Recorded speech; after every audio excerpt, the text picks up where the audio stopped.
I think everyone hear me? Oh, it's loud. All right, well, thank you for the introduction. So as you said, I'm going to be talking about a new NVM framework that's designed for Java. But before I kind of talk about the details of my framework, let me get some background. So emerging non-volatile memory, or NVM devices, offer an enticing combination of performance, capacity, and persistency. By using NVM, applications no longer will have to serialize data out to secondary storage for durability. And also, NVM is byte-addressable, so you could use a load store interface as opposed to having to interact at like the sector granularity. So nowadays there's many NVM offerings available, including DRAM that's backed by capacitor and flashes, NVM that serves as a cache for larger flash-based SSDs, and as of April this year, too, Intel has also released a product that's NVM in a DIMM form factor. So while there's a lot of promise with NVM, currently using it's actually pretty tricky. And it's tricky because volatile processor caches are in the memory hierarchy. So this means data must be written back from the caches to actually achieve persistency. And this can be done by using cache line writebacks to force the writebacks to NVM. But another problem is that even if you insert a cache line writeback, it may be it'll complete eventually. So to make sure that it completes in some order with regards to the program, you also have to insert fences into the code to block until the cache line writebacks have completed. So another issue with using NVM is that software logging is necessary to ensure the failure atomicity for a collection of writes. And that's because hardware only guarantees atomicity at a cache line granularity. So instead of directly interact with NVM, the solution usually is to use frameworks instead to hide much of the complexity.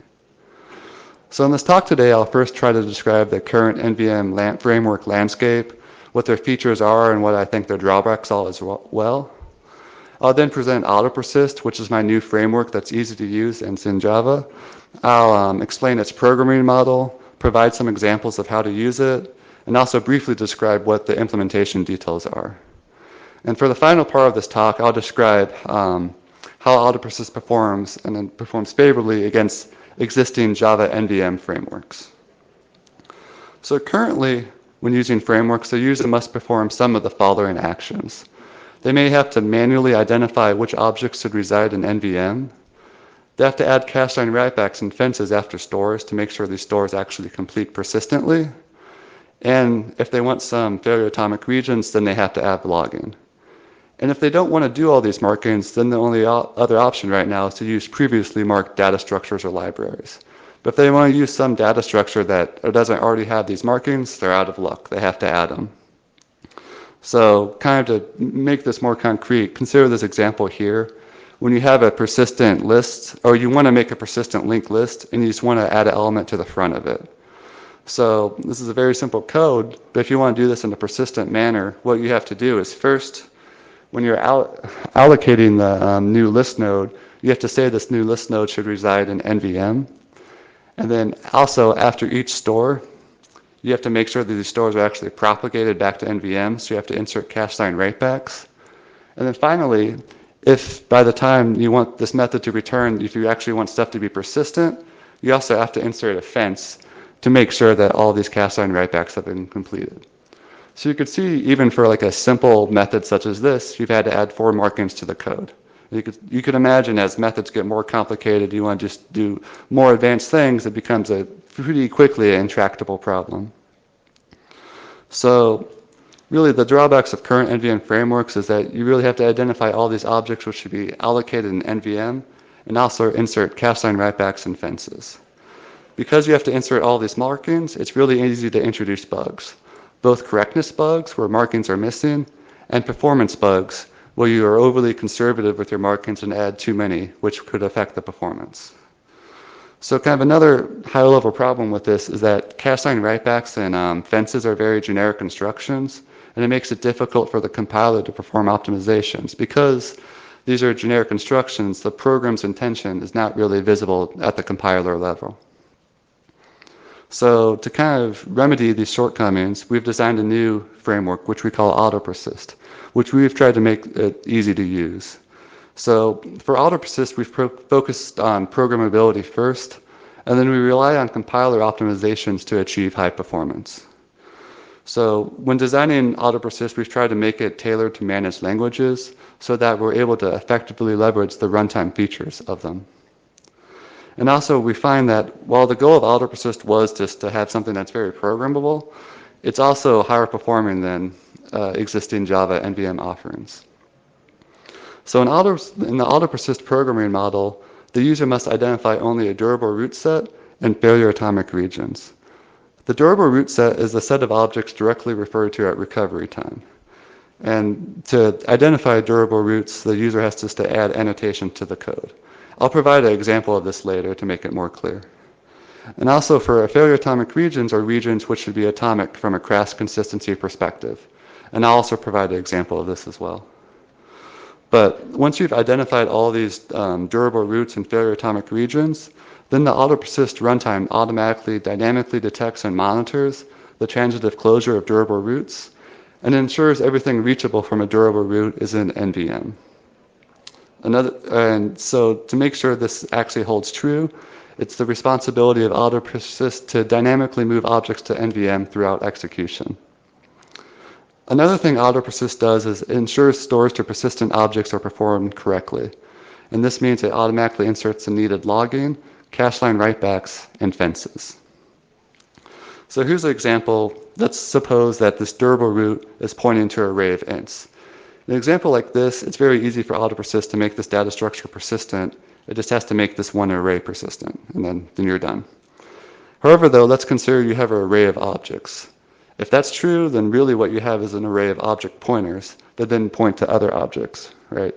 So if AutoPersist were to just make the array persistent, that wouldn't be good enough because it's just basically making the array of pointers persistent, but not the things it points to. So if you were to crash, you would have a bunch of dangling pointers. But because AutoPersist makes the transitive closure of what the durable root points to persistent, it's fine for something like this.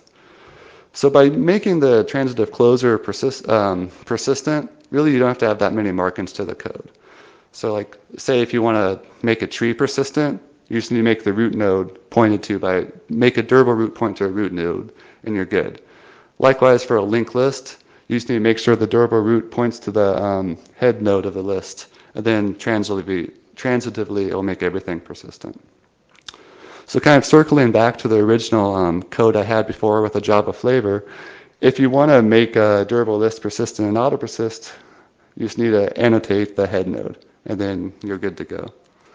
So kind of considering how this prepend method would execute on AutoPersist, let's assume you're adding a new node with a value of 4 to the head of this linked list that already has 3 elements in it.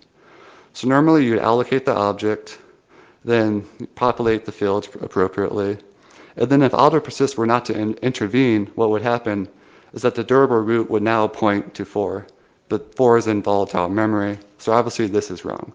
So AutoPersist, before this actually durable root can point to this new element, has to intervene, move 4 to non-volatile memory, and then update the durable root to point to it. But to make sure that you always contain a crash consistent image of the data structure. So with regards to persistency, AutoPersist in different such scenarios implements 2 different types of models, both Epoch and sequential persistency. So Epoch persistency is used within the failure atomic regions, and AutoPersist automatically also does this undo logging to provide the illusion of atomicity. So when you're not in a failure atomic region, then it uses sequential persistency, and it inserts the cache line writebacks and fences after each store to a persistent object. So consider this simple code here. We have 3 pointers to 3 different elements, and you want them to complete in order. Normally in a code, you'd have to insert all these cache line writebacks and fences after each store to make sure they complete right. But in AutoPersist, this is done automatically, so you don't have to do anything. Now, considering kind of a more complicated example, let's assume we have an array of persistent, or you want a persistent integer array, and you want to remove the front element from the array, and then shift all elements over. So to do this, you would do it in a loop. But what you have to do is be careful that you want this loop to either entirely complete or not to have done anything at all. Because the worst case scenario is that half the loop is executed, So some of the elements have been shifted, some haven't, so you just leave a hole randomly in the middle of it.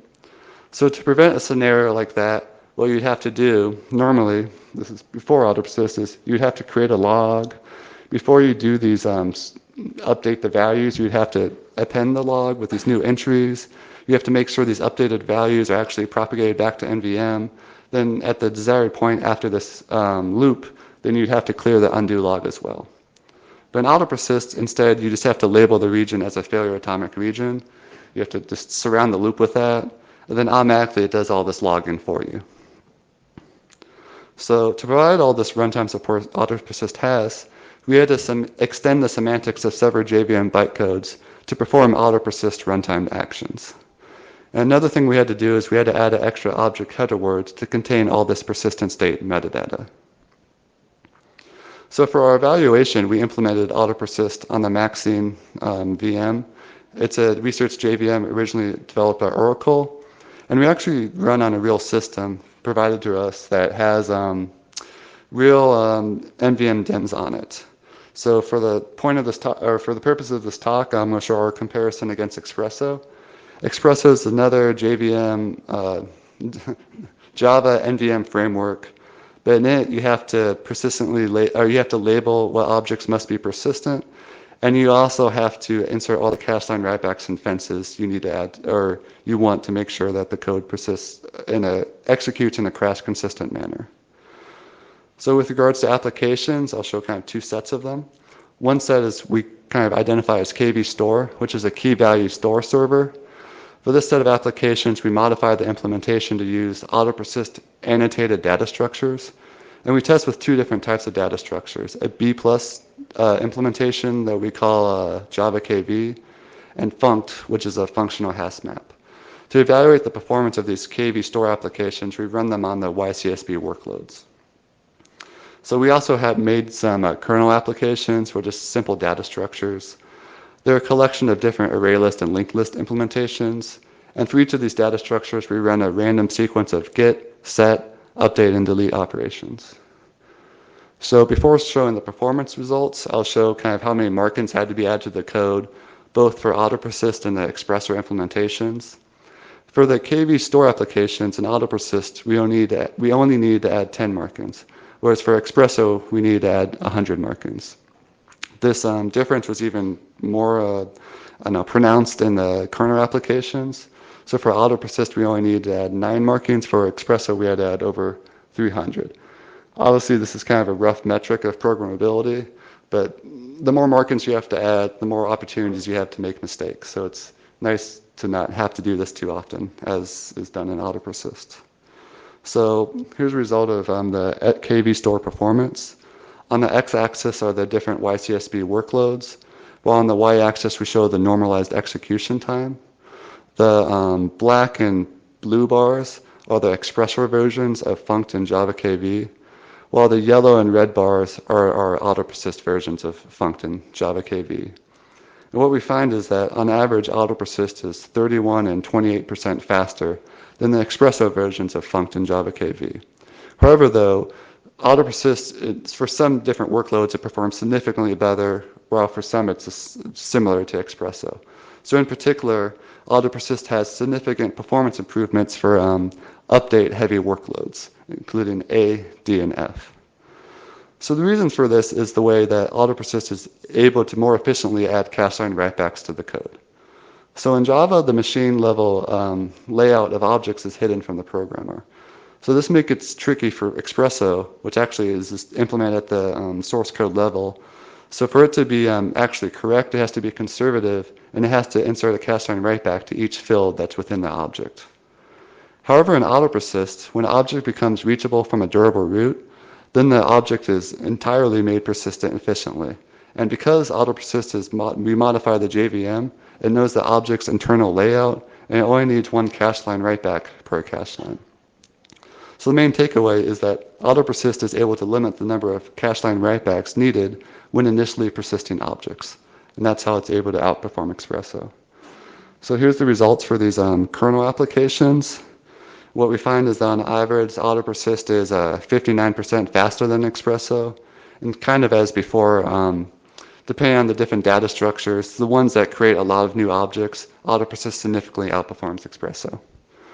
So this is kind of a quick talk. There's a lot more details in the paper, including a lot more details about AutoPersist programming model, an in-depth explanation of how to amend the JVM bytecode semantics, what algorithms we implement for how to concurrently move objects between two NVM in a thread-safe manner while other mutator threads are executing, different profiling techniques we implement to improve AutoPersist performance, and we also have many other evaluations in the paper. So in this talk today, I've tried to kind of convey the point that currently it's hard to program NVM, but we've made this problem less of a, we've minimized or made the problem less by introducing AutoPersist, a new framework which needs minimal markings, and it leverages the JVM runtime to automatically perform much of these complicated actions associated with NVM.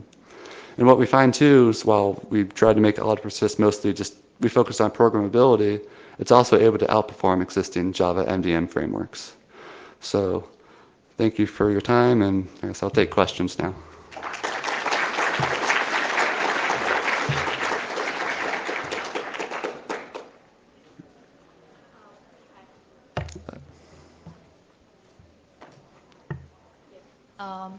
So you spoke about how you need to auto-persist in a thread-safe manner, right? And concurrency is a big problem when you think about how you're going to persist these objects when different threads are accessing it. You need to think about the design space even more. It's a little complicated. So how much of a difference was it for you to implement a concurrent model on your auto-persist? I mean, are you asking with regards to how much overhead it is to like have the barriers to monitor against mutator threads? Or No, how much is a change in design space? change the design state to make sure you allow to have concurrent modifications with moving stuff while you're also trying to write to these objects? Or that and like in your design space, like for example, you showed in your example that there was a for loop that was inside an atomic block. So when concurrent objects or concurrent threads are accessing that block, then the design of that persistency would change. Sure. Okay. So yeah, trying to have basically multiple threads trying to persist an object concurrently. So for that, really, AutoPersist isn't the goal. Isn't to try to interact with that. We're just using locks for stuff such as that. Okay. We wanted to just kind of build upon the Ideally, you'd think you'd align those favorite atomic regions along with synchronized pragmas and kind of play on that. But that's still definitely something that's complicated for the programmer. Thank you. Hi, I'm Michael Scott from the University of Rochester. My question sort of follows up on the previous one. If everybody persists after they write and then fences at some appropriate later time, in single-threaded code it's fine, but in multi-threaded code, if I create a new node for my list and link it into the list and the cache chooses to finish my writebacks out of order, I'm in trouble. And my change may be visible to other threads before my persist operation in my thread finishes. So there's a race between my persist after my write and a read in another thread. And so dependent writes in the other thread have the opportunity to persist before my write. And so many people have observed that for correctness in code that accesses atomic variables with synchronization races built into it, you need to persist what you read, not just what you write. And I'm wondering if you have explored that.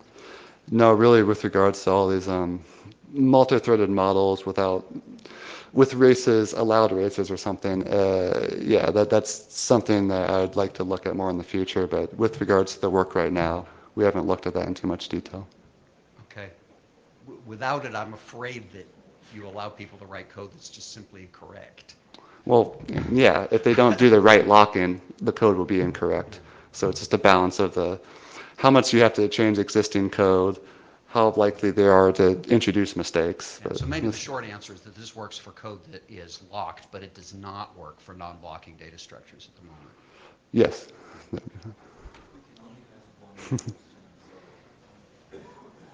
This is a bit of a fast one. I noticed that the benchmarks that you were running were not atomic benchmarks in the sense that they didn't require atomic regions. Do you have any sense of how your performance compares when you have heavy use of your atomic regions? Logging is slow, I think would be in a nutshell. Sure, but how does it compare to the other logging approaches in NVM? So I haven't tried to optimize it that much right now. I have per thread logging. Really for Java right now, there aren't other approaches per se. But there is room to, because you are interacting with the JVM, do some profiling. There are potentials to actually to make, I think, pretty efficient implementations for that.